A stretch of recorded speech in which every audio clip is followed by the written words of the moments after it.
আল্লাহ বলেন তোরে এতটাই দুর্বল করে বানাইছি, দুনিয়ার সব শক্তিশালী, বাঘ শক্তিশালী, মশা শক্তিশালী, বাতাস শক্তিশালী, সূর্যের আলো অনেক শক্তি, নদীর মধ্যে শক্তিশালী প্রাণী আছে, পানি শক্তিশালী, সব তোর মতো দুর্বল গোলামটার গোলামি করে, তোর মতো দুর্বল বান্দার গোলামি করে কেন? যদিও তোমারে দুর্বল করে বানাইছি, কিন্তু সম্মান মর্যাদা দিয়েছি সবার উপরে। ওয়ালাকাদ কাররামনা বানি আদম ওয়া হামালনাহুম ফিল বাররি ওয়াল বাহরি ওয়া রাযাকনাহুম মিনাত তাইয়্যিবাত ওয়া ফাদ্দালনাহুম আলা কাসীরিম মিম্মান খালাকনা তাফদীলা। বনি আদম বড় দামি এক জাতি, আল্লাহ এত সম্মান দিছেন। এরা খানার বেলায় দুর্বল, সম্মান সবার উপরে। এরা হাঁটার বেলায় দুর্বল। চিড়িয়াখানা ঢাকায় একটা বাঘের খানার তালিকা লেখা, 17 কেজি গোশত খায় বাঘ প্রতিদিন। পারবে কোনো বাঙালি খাদক 17 কেজি খাবে তিন বেলায়?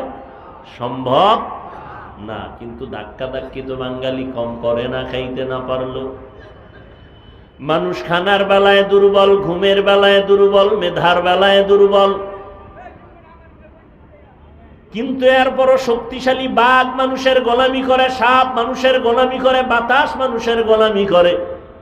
কারণ এর একমাত্র কারণ, দুর্বল মানুষের মর্যাদা অনেক বেশি, আল্লাহ বেশি ভালোবাসেন। এই জন্য আল্লাহর ভালোবাসার কারণে ভিন্ন মাখলুক আমাদের ভালোবাসে।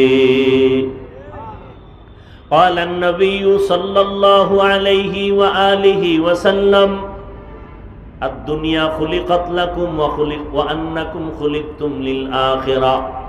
নবী বলেন, মানুষ তোমাদের, দুনিয়াটা তোমাদের গোলাম বানানো হয়েছে। দুনিয়া তোমার জন্য, তুমি দুনিয়ার জন্য না। দুনিয়া আপনার আমার গোলাম। আমরা হলাম কার গোলাম? আরো জোরে বলেন। অতএব দুনিয়া আমাকে খুঁজবে, আমার পেছনে ঘুরবে। আমি দুনিয়া খুঁজবো না, পেছনে ঘুরবো না। দুনিয়া খুঁজবে আমাকে, আমি খুঁজবো আমার আল্লাহকে। ইয়া ইলাহি মুঝসে মুঝকো দূর কর, তাকে দেখো মুঝ মে তুঝকো এক নজর।